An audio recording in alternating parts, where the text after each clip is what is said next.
We're now going to think big picture just for a few moments in our last session for this evening, and we're going to think about the purpose of God.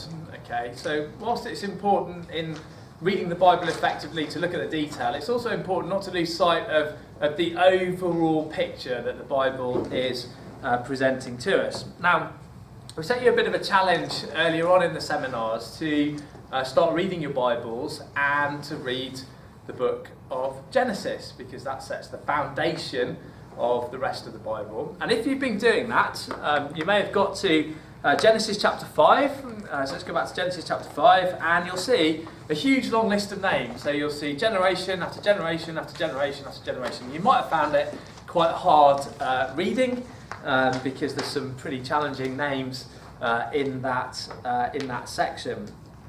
Now, you might think, well, why? Why have we got these genealogies? What's the emphasis on generation to generation?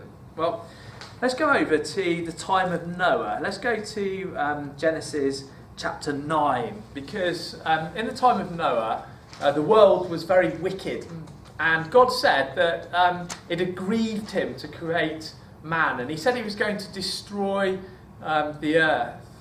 And then Noah, we're told, found grace in the eyes of God, and Noah and his family were saved. They went into the ark, the floods came, everybody else was destroyed, but Noah and his family were saved. Now what we need to notice is what God says to Noah when he comes out of the ark. Okay, so Genesis chapter 9 and verse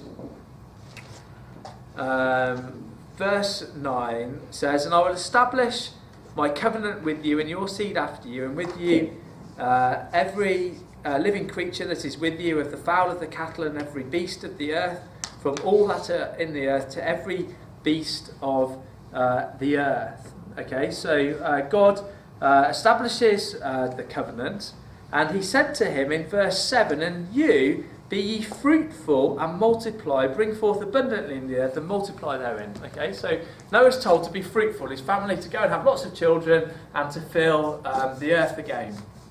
Now, there's an echo there, isn't there? Because that takes us right back to Genesis chapter 1. So let's go back to Genesis chapter 1. So when Adam and Eve were created, we see almost exactly the same thing said to Adam and Eve in verse 28 of Genesis chapter 1. "And God blessed them," that's Adam and Eve, "and God said unto them, Be fruitful and multiply, and replenish the earth, and subdue it, and have dominion over the fish of the sea, and over the fowl of the air, and every living thing that moveth upon the earth." So you see the language, it's very similar. It's being fruitful, replenishing the earth. So there's this purpose of God in replenishing the earth. Now, Numbers chapter 14 is at the time of Moses and the time of Israel. And in Numbers chapter 14, Israel, a bit like in the time of Noah, Israel had been disobedient to God. And the children of Israel weren't doing what God had asked them to do. And if you read the whole chapter, you'll see this playing out. But God says, in Numbers chapter 14, he says, "But as truly as I live, all the earth shall be filled with the glory of the Lord." Okay, and I would suggest to you that's a really important statement with regards to the plan and purpose of God. As truly as I live, so God's stating this statement on his very existence, and we know that God has always existed. As truly as I live, all the earth shall be filled with the glory of the Lord.